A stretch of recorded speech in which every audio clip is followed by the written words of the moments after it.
Hey everyone, I hope all of you are having a wonderful day. Today we're going to be focusing on building a tiny facade, while I will be talking about everything that goes into a facade. Now before we actually get started, don't forget to hit the like and subscribe button if you want to see more. Now let's get into it. Starting off with the most important bit, which is blocking out the build. Now, why is this important for me? It's because this is where I take most of the important decisions, such as how high is this building going to be, how is the shape of this building going to be, and what color palette am I going to use for this building. And this is also usually where I set some sort of criteria of like what I want this build to be. So for this build, the criteria were basically just, I wanted red bricks, I wanted a different colored roof. In the end, I settled for just like a brown darkish roof for this build. And I want this building to, in contrast to all the other points, be completely forgettable. This building is surrounded by a sort of mini weenie to the left of it and a gift shop to the right, so it had to be kind of a background building to not take attention away from these, while still being pretty on its own. Now, how did I achieve this? Well, this is a tip that I would give to every one of you guys. Take some time to look at your building from a distance. Look at it from a distance and preferably on eye level, just so that you can see how well the entire picture works. How well does your building that you're building right now flow with its surroundings. And so while looking at this build from a distance, I realized that this building needs to be a little bit shorter because it was overtaking the building to the left. And also the color palette, the red bricks had to change slightly in hue. They were a little bit too bright. They're still red, but they're slightly more muted, just so that it falls back into the background a bit more.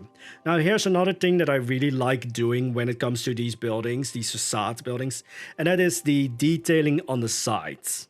Like basically the side details, so with the brick pillar, things.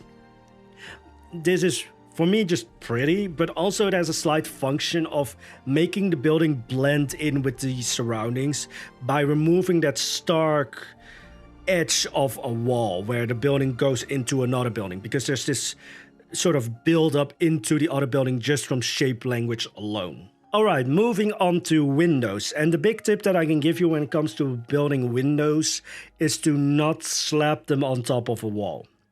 For me personally, when you slap a window on top of the wall, it kind of adds a weird sense of bulk to a window, and it makes the window, to me at least, kind of look fake, like you painted the window on top of the wall.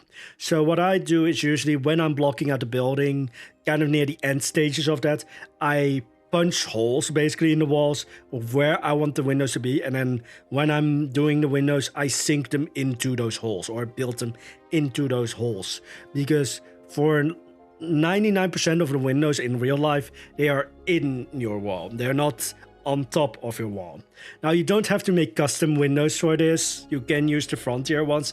I'm just a little bit extra like that because I want my windows to be exactly how I imagine them, which then means I need to make them custom. And just a side note on custom windows, or at least this style of windows, you can usually get away with these styles of windows if you just focus on the top and bottom bit. Because as you can see, I had like this detailing on the top, I had like a little bit of like a sort of, I don't know what you call it, just I had some detailing on the bottom, and then I just put pillars to the side of it just as framing. But like the main focus of the windows is the top and the bottom bit. But the reason why I'm making these custom, besides just liking to have control over the exact look of the windows, is also because when making custom windows, I can also add immersion by putting lights behind the windows and making the windows look alive, like there's actually something going on behind the windows.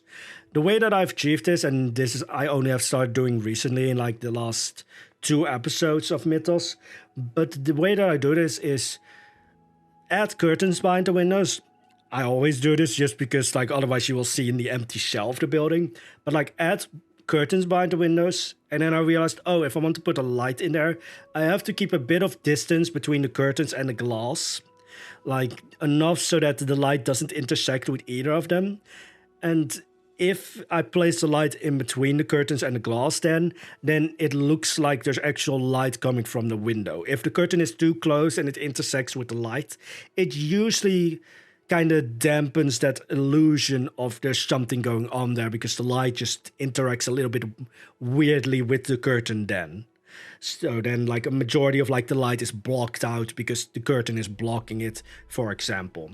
But again, just a major tip that I can give you guys when it comes to windows is just put them in your walls, not on top of your walls.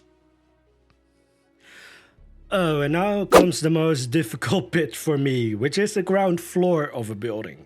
So because I want a slightly, like I want immersion for the main street of Mythos, I thought, all right, this is probably like a sort of market road. So that means that the bottom floor of the building needs to be like a shop front. Now, I didn't want this to be built into an actual shop. Some buildings in the main street, I've made it so that I can turn them into a shop. This one, because it's a filler building, it's a background building, didn't need to do that. And a tip that I can give you guys is to just, if you're building like custom doors or windows, don't feel bad about copying them in other builds. Such as in the case for this build, it was just like, all right, I need a door and I literally can't be bothered to build another custom door. So I basically just picked a door from another building that was actually set up to become a shop in later. But because I had that door, I could just easily fit it in here, save me a lot of trouble. Because again, this building is not going to be an important building. So if you have like an important building, then maybe build a new custom door for it. But because this is just any old building, I just stole a door from another building. And I don't feel bad about that at all. And here comes the most tiresome part of a building. This is not because it's difficult, it's just because for some reason when building dormers, I just never have inspiration. Usually that is also why the dormers I built last. Just because like they add so much to the roof of a building, but for some reason it's like the part of a building where my brain just complete no thoughts.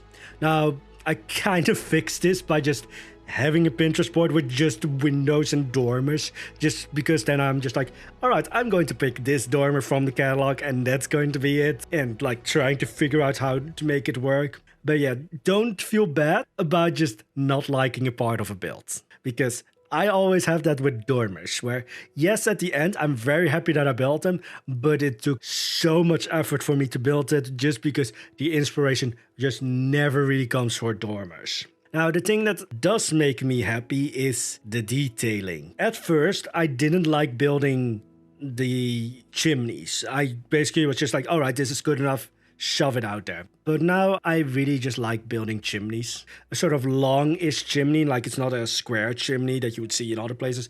Probably France has a lot of like just square chimneys, but when it comes to Mythos, I really like making these sort of rectangular chimneys and making them kind of big. Sometimes just changing a little bit of like the exhausts, I think, or like the pipes to make them wonky, to just add this fantastical element. But the main reason why I built the chimneys here is because the gift shop has a really big, just blank wall to the side of the entrance. So I had to disguise that, because like a huge blank wall, yes, I could add plants, but it's not going to work as well. So I was just like, all right, there needs to be kind of a structure here. I don't want like a little building on top of the roof. So I just added a huge ass chimney, added decals surrounding it, added a little bit of vines, just so that from eye level, when you're looking at this wall, it's not just a blank wall. Because a blank wall, especially when all of the rest is very detailed, will really stick out. So if you have a blank wall and it's like on like a major sideline, block it out. Put stuff there just so that it looks alive. Because if the rest of the builds are very lively, very detailed and such, and you have just a blank wall, the emptiness is just going to attack you. So just put stuff there. Anyways, that's going to be it for today's video. I hope you enjoyed it. This is kind of a new trial kind of video. But anyways, if you enjoyed it, don't forget to hit the like and subscribe button if you want to see more. There's also channel memberships. I sometimes post things in advance. Anyways, that's going to be it. I hope all of you have a wonderful day, guys. Bye-bye.